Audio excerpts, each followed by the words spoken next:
வணக்கம். இது உங்கள் பிஜிஎம் செய்திகள். அரசு ஊழியர்கள், ஆசிரியர்களின் பிரதான கோரிக்கையான புதிய பங்களிப்பு ஓய்வூதிய திட்டத்தை ரத்து செய்து, பழைய ஓய்வூதிய திட்டத்தை கொண்டு வருவதற்கான அறிவிப்பு நாளை தொடங்குகின்ற சட்டப்பேரவை கூட்டத்தொடரில் இடம்பெற செய்ய வேண்டும் என தமிழ்நாடு முதலமைச்சர் அவர்களுக்கு தமிழ்நாடு அரசு ஊழியர்கள், ஆசிரியர்கள் நல கூட்டமைப்பு சார்பில் நிறுவனத் தலைவர் அருண் கோரிக்கை விடுத்துள்ளார். 2003ஆம் ஆண்டு ஏப்ரல் 1ஆம் தேதியிலிருந்தே பழைய ஓய்வூதிய திட்டத்தை ரத்து செய்து புதிய பங்களிப்பு ஓய்வூதிய திட்டத்தை கொண்டு வந்து அரசு ஊழியர்கள், ஆசிரியர்களின் எதிர்காலத்தை கேள்விக்குறியாக்கியது அப்போதைய அரசு. 2003ஆம் ஆண்டு முதல் அரசு ஊழியர்கள், ஆசிரியர்கள் தொடர்ந்து கோரிக்கைகள், போராட்டங்களை நடத்தி வருகின்றனர். மீண்டும் பழைய ஓய்வூதிய திட்டத்தை கொண்டு வர கோரி, ஆனால் சென்ற ஆட்சியாளர்கள் செவி கொடுத்து கேட்காமல் அடுக்குமுறையை கட்டவிழ்த்து அரசு ஊழியர்கள், ஆசிரியர்களை கொடுமைப்படுத்தினார்கள், வஞ்சித்தார்கள். அப்போது எதிர்க்கட்சி தலைவரும், தற்போதைய முதலமைச்சருமான ஸ்டாலின் அவர்கள் போராட்ட களத்திற்கே நேரடியாக வந்து தங்களை வருத்திக் கொண்டு போராட வேண்டாம், நான் ஆட்சிக்கு வந்தவுடன் உங்கள் கோரிக்கையை நிறைவேற்றுவேன் என அறிவித்தார்.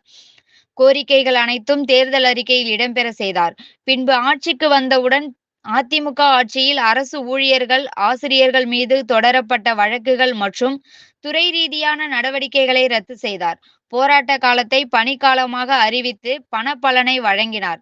துறை ரீதியான நடவடிக்கை எடுத்து பணியிட மாற்றம் செய்து பந்தாடிய அனைவரையும் அதே பணியிடத்தில் கொண்டு வந்து பொது மாறுதல் கலந்தாய்வில் முன்னுரிமை வழங்கினார்.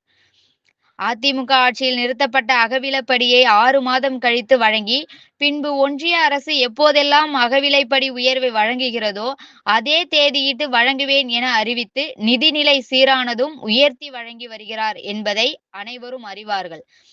தமிழ்நாடு அரசு ஊழியர்கள், ஆசிரியர்கள் நல கூட்டமைப்பின் சார்பில் நன்றி பாராட்டினோம்.